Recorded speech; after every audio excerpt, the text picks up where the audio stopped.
Takian ay hindi pa rin umaangat. Still very low. And again, as I pointed out earlier, most of the points nga nitong Baste, nanggagaling pa sa errors ng Ateneo. Tama yan. Villegas trying to attack was rejected. Labiano looking for a check ball, will not connect. Ateneo in full control with a 6-point lead. Ito yung isa sa mga players na nakita ko yung maturity at evolution. Itong si Ami Ahumiro. If it's fun, family, and pizza, it's got to be Shakey's. Oh, over the years, started off the bench. Correct. And really worked her way to be part of the starting six. And she has been a major star for Ateneo in the last few years. Of course, under the tutelage of Coach Tai Bundit. Labiano going deep. Labiano once again overcooking Ateneo with a 7-point lead at 11-4. Timeout muna si Coach Parley Tupas to try and set things on a better course. Puro error na tayo. Paano tayo pupuntos? Mahipon nyo na lang sa block. Mako-coverage pa natin kasi puro outside eh. Isipan nyo maigi, Mariel. Isipan nyo maigi. Puro open na nga, puro size, puro outside naman. Pagka binigyan ka lang, minsan lang magka-receive, binigyan ka lang ng chance eh. Kaya outside mo ka. Single block yun, no?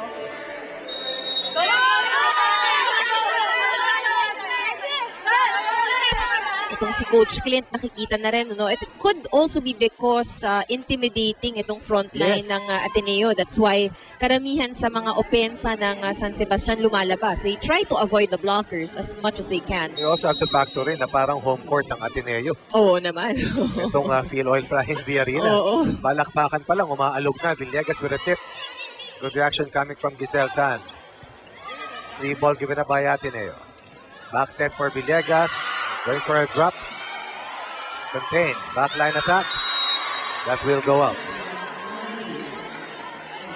At ito yung sinasabi mo, Ann. Karamihan ng puntos ng San Sebastian galing sa unforced errors ng Ateneo Lady Eagles. At ito ang main gunner ng Ateneo, si Julina Labiano, who top scored for them with 9 points in the loss versus the Benil Blazers. Nice looking serve for Labiano, brings them closer to Ateneo. 6 serving 11 still here in the first set. San Sebastian needs to be more aggressive at ilapit ang kanilang score dito sa Ateneo. Tan going to the back line again. And once again, that ball will sail long. Maraginot scored one earlier. Maraginot trying to impose her efficiency. Axel is the official outfitter of the Shakey's V League. Soft serve, but misreceived. And finally, Ateneo able to put that ball in. Counter coming from Baste. Giselle Tan. Push coming from Ateneo. Villegas with a quick. 1 against 2 rejected. Sinamban likewise contained. On the back line, Labiano. Good dig by Ateneo. Cross court set. Longest rally so far. Sinamban second chance. Again contained. Down the middle. Madayag scores for the white shirts.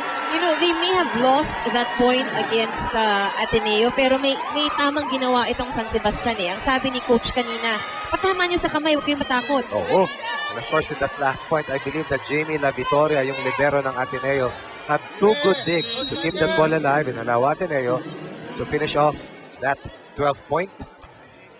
Ateneo, one serve. Kim Gekiliana.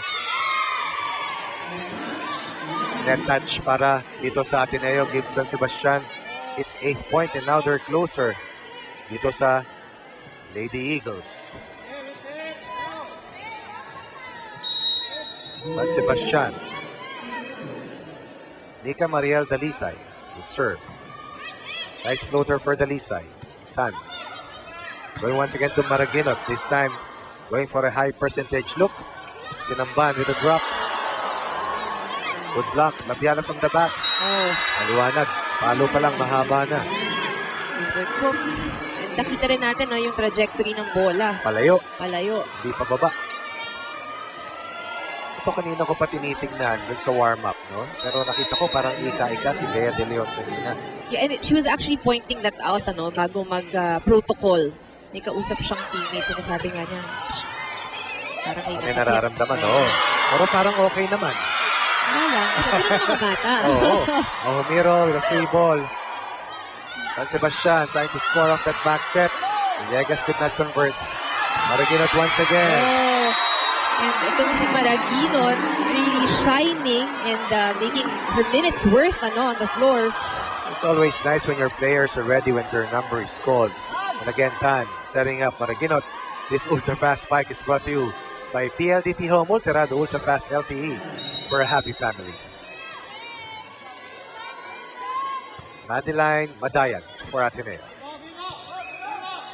Dalisay pushing that ball Oh, in. finally. Oh, Ahumiro just could not cover. Coach Ty Bundit wanted a call na outside sana pero maliwanag. No, it was in. At yun ang unang puntos na nakuha ng San Sebastian Sa atake nila. oo, na galing sa kanila. Catherine Villegas for Baste. Attacking Ahumiro. Tan with a quick serve. Quick set rather for Bea De Leon. Net touch versus San Sebastian. Ateneo safely ahead at 15-9. Giselle Tan taking the place of Gia Morado. Very big shoes to fill din itong si Tan, but right now, I think doing well, in filling in for Morado. Excellent decision coming from Sinamban. Nakita niya, covered ng blockers. Coverage missing for Ateneo. Ateneo 15, San Sebastian at 10. Ultra-fast LTE for happy family with speeds up to 10 Mbps. Monthly internet for as low as $999. Not a good service reception once again for Ateneo. May problema sila sa pag-receive kasamang Ann.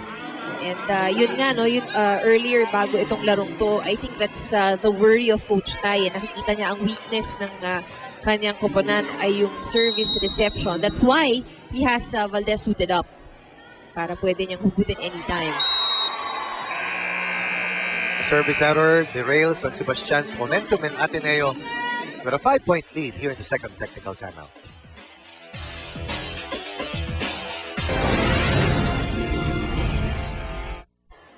These are the social media sites na kung saan pwede niyong subaybayan ang inyong mga paboritong teams and your favorite athletes seeing action here in the Collegiate Conference of the Shakey's V-League. A lot of pretty faces, a lot of excellent young athletes trying to bid for the title ng Collegiate Conference champion. Ateneo still ahead by 5. Oh, service reception error. Time and again, coaches always emphasize staying low, trying to go for that proper defensive stance para mas madaling magbalik. And of course, yung tamang positioning sa kanilang coverage, sa kanilang tangka na makapag-receive ng maayos. Ateneo's Joanna Maraguinot leading the way in scoring for the Lady Eagles for the second consecutive game. The Victoria setting up Ahumiro. Ball safely in. Back set. Cross court. Good dig by Ahumiro. Deep. Eroa able to contain. Oops. Oh, nako. Nalunod si Arabe ron. Oo, timing. That's why for middle hit, center spikers, importante talaga yung timing. Babalasa muna si Coach Parley Dupas. Guillema earlier committing that error para dito sa San Sebastian. Vera Guillema, ang ace setter ng Baste. Maraguinot once again for Ateneo. 7-point lead for the Lady Eagles. Labiano blocked. Free ball given up by the Lady Eagles. Guillema to Santarita. Checked. Dalisa getting that ball in. Oops. Ooh, Nice. sharp angle for Ahumiro. Ito kanina pinag-uusapan natin si Ahumiro has also played various positions para dito sa Ateneo. Various positions. Equivalent to no problem for Ami Ahumiro as we listen in to Coach Parley Tupas. Hanggat maaari, wag natin i-open si Jolens. Masyadong malaki ito nandito sa dalawa. Ha? Joyce, pag maganda, mag-be quick ka. Ready ka doon, ikaw ang safety doon, ikaw ang pinaka-opener doon sa Pwede likod. naman lumabas Yan. ka tapos... Tsagayin nyo, okay lang, napablock kayo, nakacoverage naman eh. Yan, tsagayin nyo lang, isa-isayin nyo lang.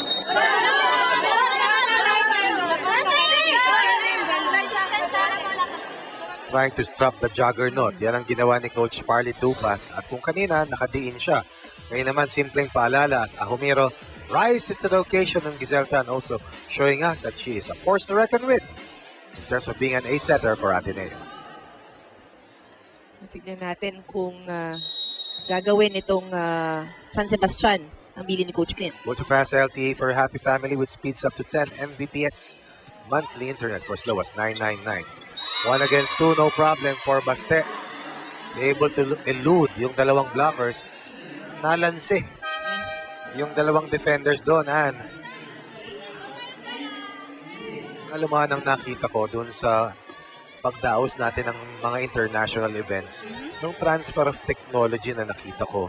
Before that event na nakita natin in the last 6 or 8 months, yung rotation ng mga coaches maninipis. Oo. Diba? Kadalasan, 6, 8 max. Pero ngayon, They try to really Yes. use their... And maganda yan, no? As we saw that miscommunication, itong error mula sa side ng Ateneo, maganda rin yun na nababalasa mo. at yung development. Oo.